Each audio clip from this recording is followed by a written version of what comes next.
Okay, so moving into our essay 2, and the other thing I want us to be considering is at this point you should and need to have picked a comic book or be in the process of picking a comic book, because our next step is to create an introduction and thesis statement. And one of the best ways to help kind of get into the process here is to start with a thesis statement. Rather than worry about the introduction and getting to the thesis statement, start with a thesis statement, because you've picked a comic book, you'll know this won't be as difficult to get started on, and it will give you a point of focus that you can then write your introduction to lead to.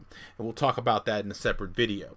So let's talk about the three parts we need here. We're going to need a clear indication that this is an analytical paper with an analytical thesis.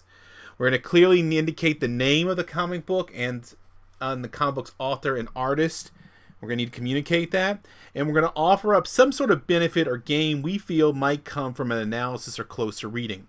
Now, keep in mind, this could be changed later on after you've read it. If you feel like you want to modify that last part, especially when we talk about the evaluation, that's perfectly fine. Nothing is set in stone until we get to like final submission, okay? So let's talk about this. And I've set up two little ways to do this, okay? So that first part, a clear indication of this is an analytical paper. Now, I've chosen two possible ways to start off. Below here, I'll show you some other ways too. But I want to make sure that we know that this is an analytical paper, so I chose here by analyzing or after analyzing, okay? Set that up, that's clear. Now, what is it I'm analyzing? Okay, so that's my indication. My first thing is to tell my audience what that is. And so here in blue, by analyzing or after analyzing Action Comics #1 by Jerry Siegel and Joe Shuster. Okay, I've taken the first appearance of Superman. Here it is. I've named it. I put in italics. Here's #1 by. Here's my writer. Here's my artist. All right.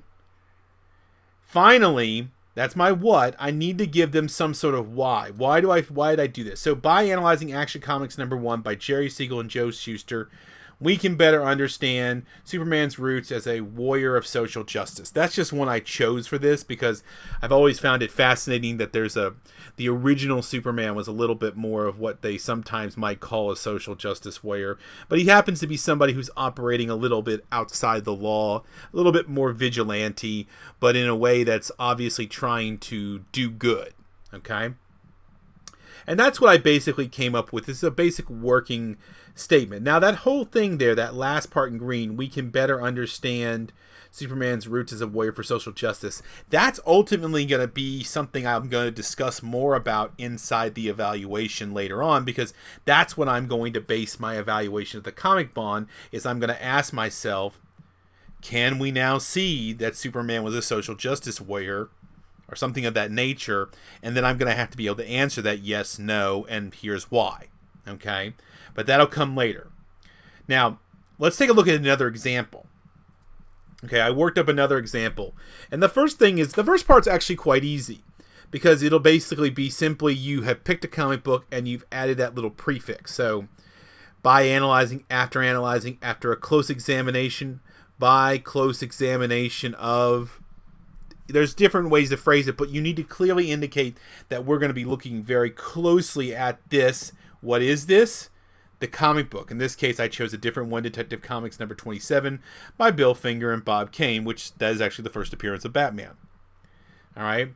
And now what I've done here is, where do I get this information for who wrote and drew the comic book? Who is the publisher? What year did it come out?